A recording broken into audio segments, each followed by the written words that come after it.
I'm curious, Mr. Donovan. How exactly did you amass such a detailed knowledge of New Bordeaux? Like I'd tell any of you assholes. Mr. Donovan, Look, New Bordeaux's more than an outline on a map. It's a collection of districts, cultures, people. My job was to listen and observe, identify the relevant target, provide Lincoln with a blueprint. He did the rest. could you give this committee an example of what you mean? Yeah, all right. Take Delray Hollow, where Lincoln grew up. The hollow's filled with pride, hope. Up beneath that is a layer of fear, of anger, for the sense you gotta scratch and claw for everything. The fuck are you? Frisco Fields. Manicured lawns, perfect smiles, southern charm. Thing is, it's all a show, a facade. Just because the knife comes out of a monogram sleeve doesn't mean it won't cut your throat.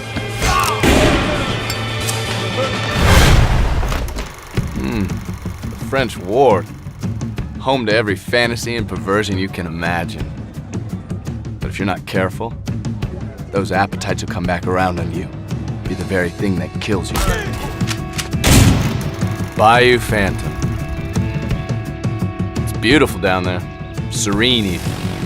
But it's also vicious, wild, unpredictable. Ah, yes. Pint for done. A proud people, the Irish. The entire district runs on whiskey and rage. People up there never back down. Never. On the surface, South Downs looks like a nice blue-collar neighborhood. Safe. Friendly, even. It's all a cover, though. Cover for violence and lawlessness. You could almost mistake Barclay Mills and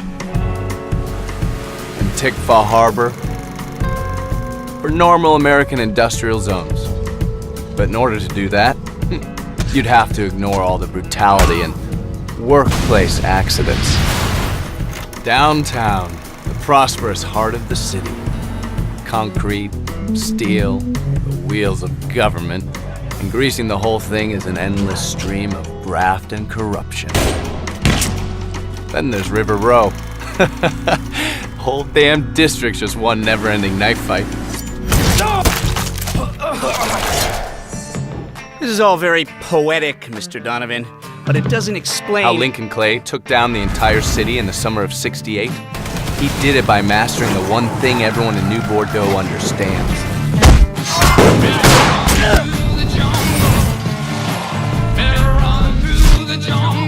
Power.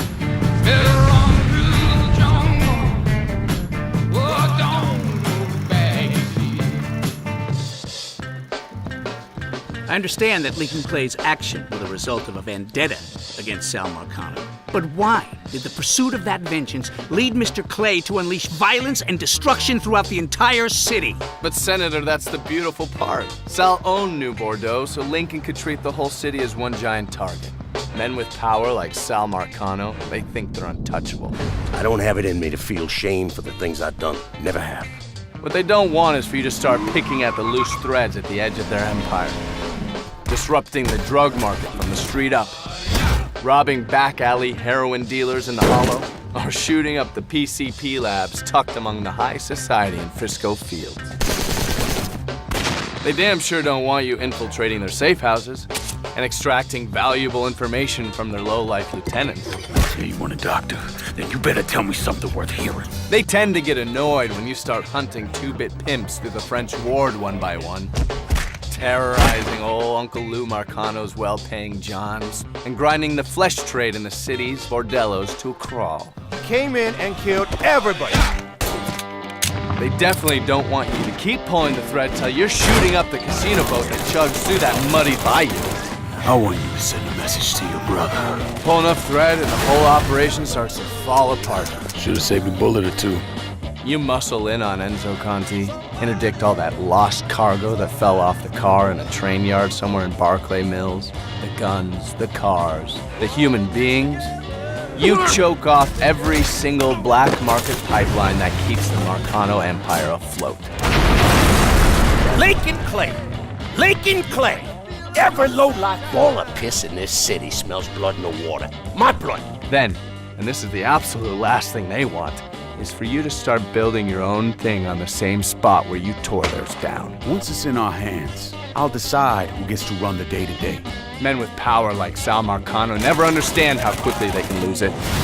But once you've unraveled enough thread, you take all that thread you got and string them up with it.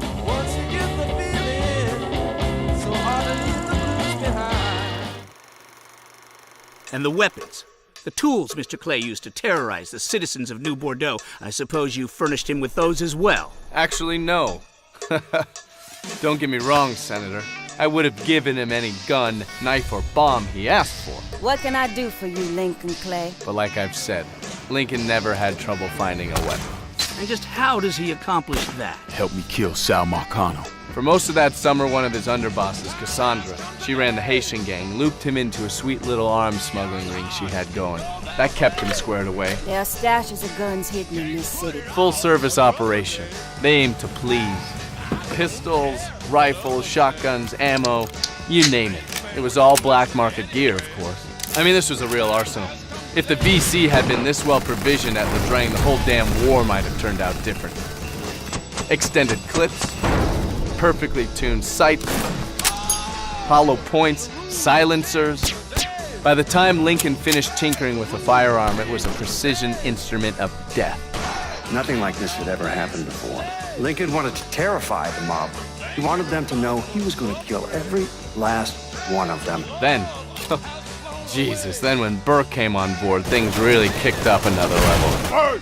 Explosives. Everything from Molotov cocktails to C4. You know, the stuff they use for controlled demolitions. Except in our case, not always so controlled. There was a loud crash, like a bomb going off. War on the streets as a gunman stormed the Royal Hotel, killing an untold number of men. You know what the funny part is? The funny part is, Lincoln didn't really need half the shit to take down Marcano. And the systematic killing of Marcano's capos and lieutenants? Well, we weren't playing fucking patty cake. Christ. Fighting to him was like breathing.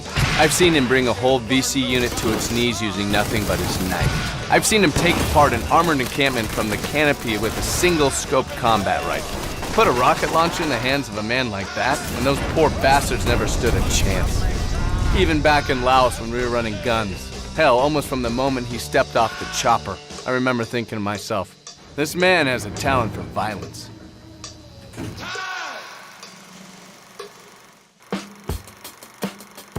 Now, there are some reports during this period, however, of mob safe houses being attacked by entire hit squads.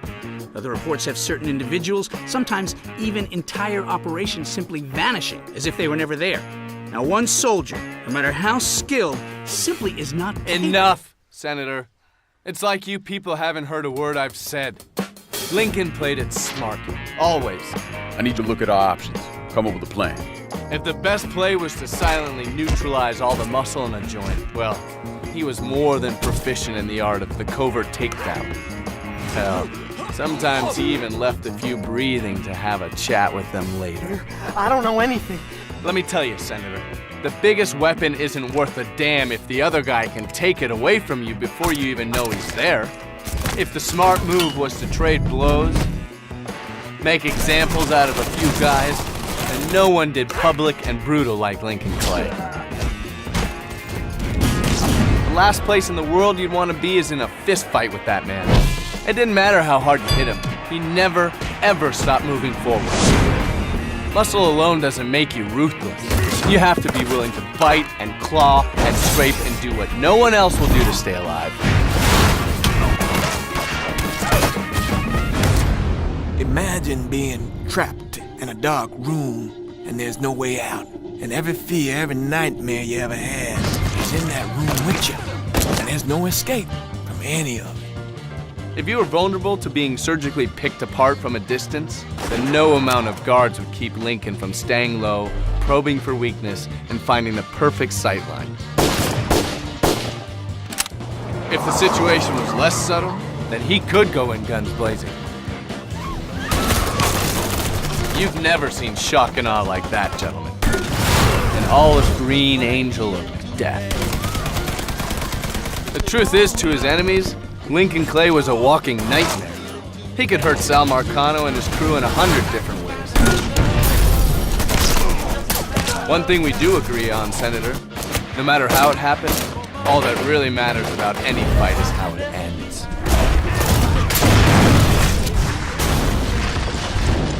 And who's left standing when it's over.